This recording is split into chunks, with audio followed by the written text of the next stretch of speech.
this Ramadan. 8 minutes to 5 p.m. Central African Time. Assalamu alaikum. Welcome back. You are tuned into the weekend edition of the Iftar Drive. It is Salam Media. My name is Zaid Jadwin. I'll be keeping you company all the way up until Iftar time, at least in Johannesburg.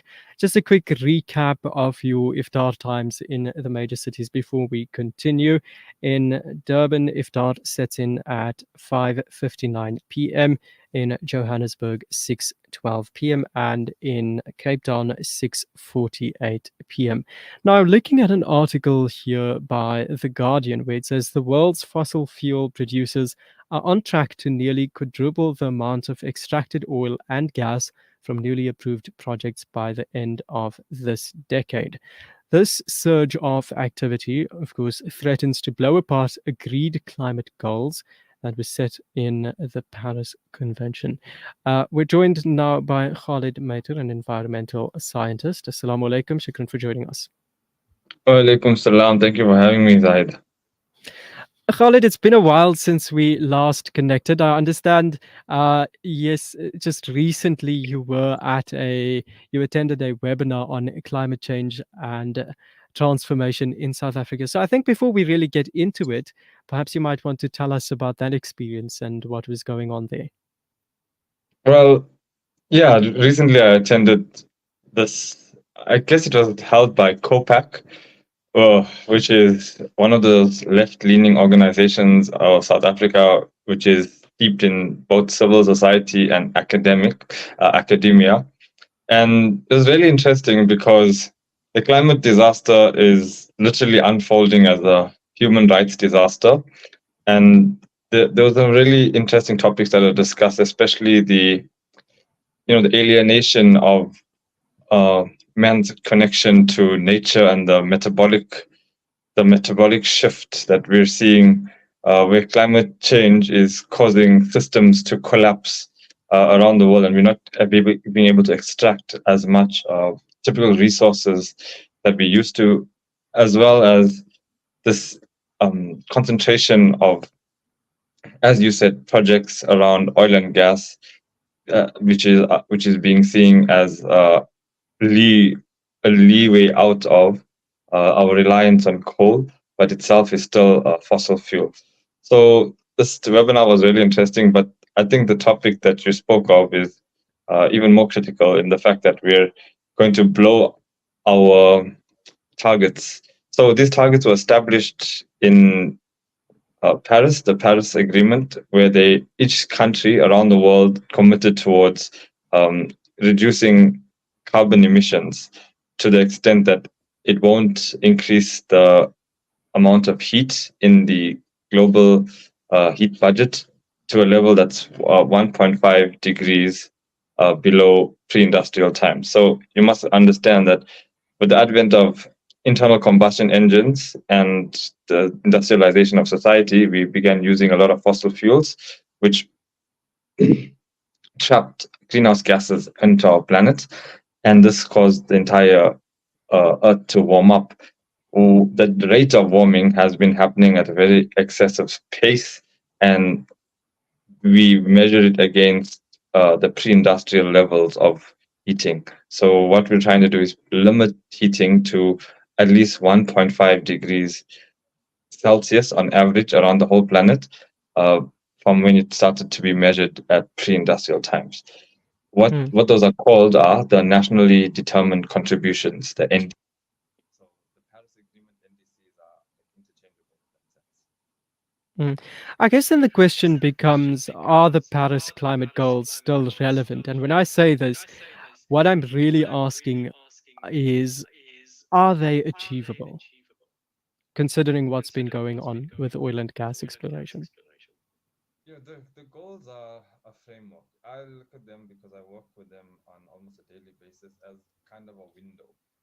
We have so much of budget, climate carbon budget is what they call. So each country, based on the science, and this is not, it's not an exact science because it's something that's also voluntary. Each country determines their own NDCs, and in the hopes that every country determines NDCs enough to such a extent that it globally doesn't exceed the carbon budget that the whole planet has.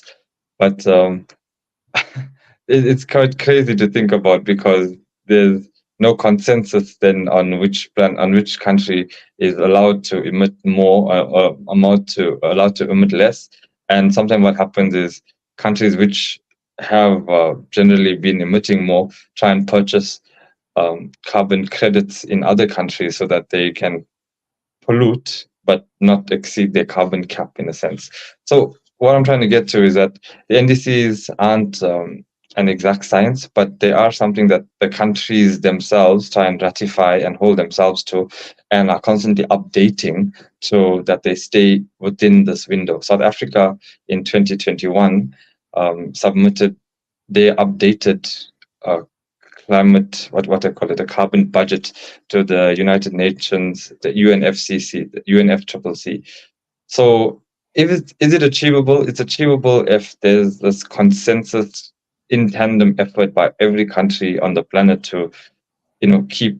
Yeah, there's two things you have to remember here. There's mitigation, where we stop more emissions going into the atmosphere. We mitigate our contribution of carbon into the atmosphere. And then there's adaptation, which is dealing with the actual impacts of climate change.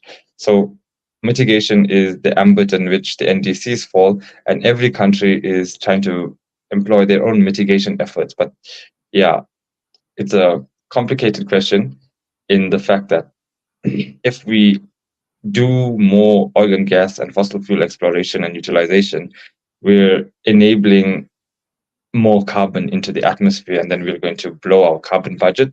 But it gets more complicated when there are foreign companies involved in the exploration and production of carbon-rich industries, because sometimes they are not held to the NDC window of a certain country which they're operating in. If you ask me that question, just frankly and off the bat, I'm going to say no. South Africa itself is not we're not geared to remain within our own carbon window if we don't enact the right policies to tighten up all of the carbon emissions that we're going to be unleashing. I mean, the goal here, of course, is to keep global heating within the 1.5 degrees Celsius threshold. And as I just mentioned earlier on, the gas and oil exploration activity now threatens that. So, in your opinion, then, what policies or regulations would be most effective in ensuring responsible development of oil and gas resources? And that, of course, if there can be such a thing as responsible development of oil and gas resources. Yeah, there's several several trains of or streams of thought around that. Some people, you see, the coal is, and South Africa is highly reliant on coal. Majority of our energy comes from coal-fired power stations, but coal has multiple negative impacts in that it poisons the land, acid mine drainage. There's harmful atmospheric pollution, and the household mining affected communities are left, stranded and abandoned if they're not justly absorbed into the transition into clean energy. So gas and oil are trying to split into the umbrella of an alternative source of energy away from coal, but some elements of their production, exploration, and just distribution around the planet are extremely, what can I say, harmful to the climate goals, because the emissions along their value chain are not accounted for by the company themselves. In the industry right now, we're looking at things like scope 1, scope 2, scope 3 emissions, and it's hard to quantify where those indirect emissions for oil and gas companies actually go to and who accounts for them. Yeah, I mean, this is certainly a conversation that has many layers to it. There are many directions that we can take with this conversation.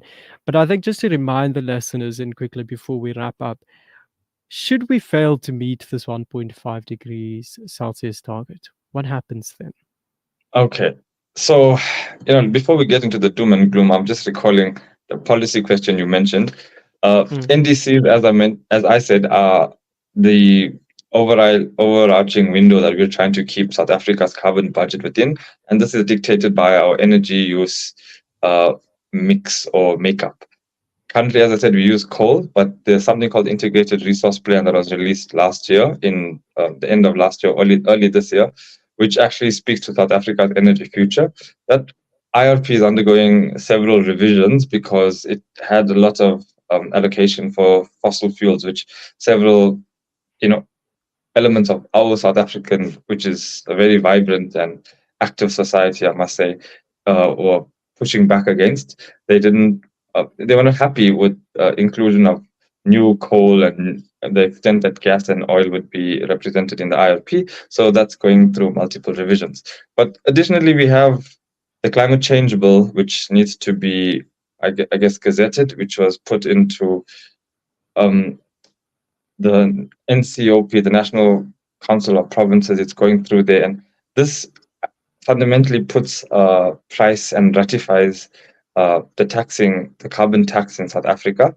But that also has to contend with things like the South African Renewable Energy Master Plan, the SAREM, as well as the South African Gas uh, mas- Master Plan. So there's a multiple frameworks and policies that are competing in the South African environment. My apologies. And these must work in tandem to understand how we can stay within our allocated carbon budget window, where I can actually tell you how much like we have like our NDC commitment. It's not going to be able to be fulfilled if we have these competing policies and frameworks enabled.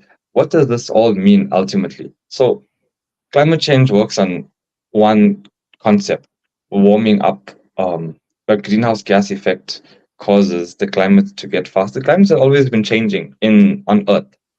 There's shortwave radiation coming from the sun, ultraviolet.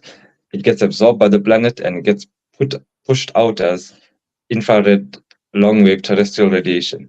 The atmosphere has several types of gases in them, and it's retained by the planet's gravity.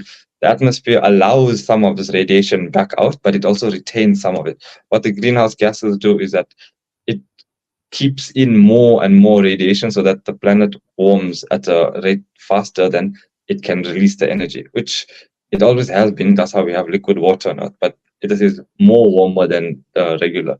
So what does that mean? There's more energy now in the system. You're going to have more frequent weather events, more intense rainfall, and more frequent rainfall in the areas where there is rainfall, like in Mozambique, where there was a rain bomb not too many years ago in Beira. Durban, which is constantly experiencing heavy floods and rain. And if you just think about the repercussions of this, we have more stagnant water, there's greater disease corridors for malaria and waterborne diseases like cholera. There's the infrastructure of plumbing that's going to be decimated because it's not meant to handle stormwater of that level. But then on the flip side, you've got more intense heat and summer rainfall events, La Nina, El Nino. They're not interchangeable, but they are extreme weather events. And so you have your day zero, more intense heat waves and droughts. These are all consequences of climate change. And the human impact is that people are going to become climate refugees. They're not going to be able to sustain themselves at home. They're going to make more demands on infrastructure, healthcare, education, as they try and attend to the human dimension of the problems, not recognizing that it's actually being climate driven. So Mm. we're entering a very complicated landscape. Khalid, I think that's a question you might have been asked on many occasions before. And the question about consequences of not keeping global heating within this 1.5 degrees Celsius threshold. And you Mm. referred to it as doom and gloom, right? But then I guess the final question would be, what do you and I as consumers do? What's our role here to ensure that we don't, should I say, fuel this oil and gas activity? Nice pun there, Zahid. Um, well, you know what? It's all about actually taking responsibility for your place in the world and understanding, what you can do to, because it's kind of been a big gaffe to say that the individual is most responsible for climate change, when this was the pivot by some major oil and gas corporations in the past to make everyone responsible for their own carbon footprint. But fundamentally, you have very little control over the value chains which are connected to your life, and even the food that you get is through convenience, which emits carbon. What you can do, if you really are if you're really interested in this, is try and move towards a low emission lifestyle. Like, think about all the ways that you're affecting the, the climate, but also try and grasp the economic realities of the world we live in.